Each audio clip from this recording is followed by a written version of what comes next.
नमस्कार दोस्तों, मैं विमल कुमार, आप सबका फिर से स्वागत है। फिलहाल मैं हूँ चौसा में, जहाँ पर चौसा में थर्मल पावर प्लांट बन रहा है कि यहाँ पर 1320 मेगावाट का बिजली पैदा करने के लिए थर्मल पावर प्लांट का नींव रखा गया है। और थर्मल पावर प्लांट में काम करने के लिए हज़ारों जो मजदूर लगाए गए हैं, जिनके बदौलत ये कंपनी बिजली उत्पादन करेगी। उन मजदूरों में से एक मजदूर की मौत ठीक 2 दिन पहले यहाँ पर हो जाती है। उस दिन हंसता हुआ था कि जो पाइपलाइन के काम चल रहा था, वो दोनों तरफ से साइड में निकला हुआ था पाइप, वो बंदा उसमें ग्राइंडिंग मार रहा था, वो दोनों के बीच में दबकर वो खत्म हो गया। वह जो व्यक्ति मरा था, उसका परिवार आया रात में 11 बजे, मैं अपने आँख से देखा था। उसके किसी भी बच्चे के पास शाल, स्वेटर और टोपी नहीं था। सेफ्टी का यहाँ बहुत जो है ना, बहुत प्रॉब्लम है। यहाँ कोई टूल्स नहीं है बराबर। किसी तरह भी आदमी अपना जान जीव दे के मजबूरी में काम कर रहा है। और जो सेफ्टी का मामला है, उस पर भी कोई काम नहीं किया जाता है। सेफ्टी किट नहीं मिलते हैं और कई तरह की दिक्कतें होती है। इसको लेकर के आप देख सकते हैं कि किस तरीके से ये मजदूर यहाँ पर गोलबंद है। और ये सभी लोग अब कंपनी में काम नहीं कर रहे हैं। जब से ये घटना घटी, उसके बाद इन लोगों ने पहले मुआवजा की मांग रखी, मुआवजा मिला। उसके बाद इनकी जो अपने मांग है, इनका कहना है कि हमारी 3 से 4 महीने की सैलरी बंद पड़ी है, पगार नहीं मिल रही है, और इस वजह से हम लोग अभी काम पर नहीं जा रहे हैं। और सैलरी वगैरह ही बंद है क्या? सैलरी तो 3-4 महीना का बंद है। कैसे आदमी जी रहा है, कैसे कर रहा है? 4 महीना से सैलरी नहीं मिल रहा है, तो घर परिवार कैसे चलता है? पैसा जब नहीं मिल रहा है तो मजबूरी में चलाया जा रहा है दूसरा से लेकर।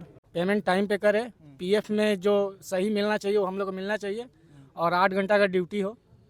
अभी कितने घंटे की ड्यूटी होती है? अभी 10 साढ़े 10 घंटे की। 15 लाख रुपए प्रतिदिन श्रम की चोरी होती है यहाँ पर। अगर इस राशि को 1 महीने में देखा जाए तो ये 4 करोड़ रुपया हो रही है। मजदूर अगर काम करते हैं तो उनका उचित भुगतान नहीं मिलना, ये तो एक बात समझ में आ गई। 4 महीने से भुगतान बाधित होना क्यों? एसजेवीएन कहता है कि मैं टाइमली पेमेंट दे देता हूँ, तो आखिरकार ये लेट। लेकिन आपको बता दें कि जब से ये थर्मल पावर प्लांट शुरू हुई, तब से इसके साथ कई घटनाएं जुड़ी है। आपको याद होगा किस तरीके से चौसा में बर्बर लाठीचार्ज होता है। एक बार नहीं, कई बार होता है। मुआवजा को लेकर गड़बड़ी की बात आती है। पर्यावरण के लिहाज से भी कंपनी कुछ खास काम नहीं कहा गया था कंपनी की शुरुआत में कि यहाँ पे पेड़ पौधे लगाए जाएंगे, विद्यालय खोले जाएंगे, अस्पताल खोले जाएंगे। क्या कुछ हुआ अभी तक? कहीं कुछ नहीं हुआ है।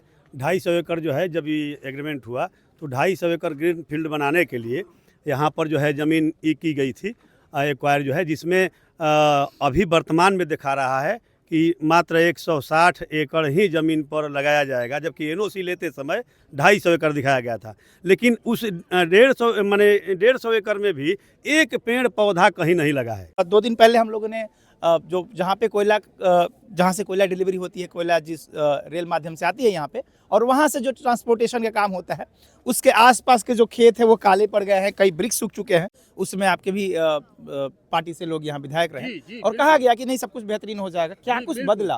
कुछ नहीं। देखिए, और उसके लिए लोग आपसे भी सवाल करेंगे कि आप भी रहे तो क्या आप आरएनआर की बैठकों में बैठता था। 65-70 करोड़ की रुपया है। एसजेवीएन ने वह राशि जिला प्रशासन को सुपुर्द कर दी, लेकिन वह विकास की गति की फाइलें इतनी धीमी गति से चलती है कि विगत 3 बैठकों तक एक एस्टीमेट स्वीकृत नहीं हो पाया।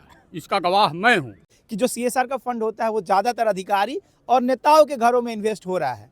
आसपास किसी भी मोहल्ले में किसी तरह का कोई काम, किसी भी तरह का कोई पेड़ पौधा इस तरह से दिखाई नहीं दे रहा कि हमारे जीएम साहब, हमारे ठेकेदार, हमारे सुपरवाइजर, हमारे साइड इंचार्ज कोई भी वर्कर को नहीं पूछने आया कि वर्कर रो रहा है, खा रहा है कि भूखे मर रहा है।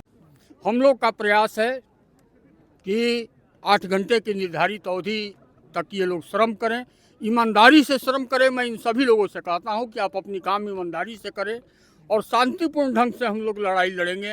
हालांकि कहा जा रहा है कि बहुत जल्द ही इस मामले को निपटा लिया जाएगा। अभी तक कंपनी की तरफ से हम लोगों ने कोशिश की बात करने की, वहाँ से कोई हमारा अप्रोच नहीं हो पा रहा, बातचीत नहीं हो पा रहा। हालांकि उनका जो भी पक्ष होगा वो भी दिखाने की कोशिश की जाएगी। लेकिन एक बात तो जरूर है कि जो दावे और वादे किए गए थे वो कुछ धरातल पे दिखाई नहीं दे रहा है। इसी वजह से मजदूर के साथ साथ जो आसपास के ग्रामीण हैं, आसपास क्षेत्र रहने वाले जो लोग हैं, वो लोग मायूस है। उनका कहना है कि जो दावे और जो सपने दिखाए गए थे, कहीं धरातल पर पूरा नहीं हुआ। चौसा से मैं विमल कुमार।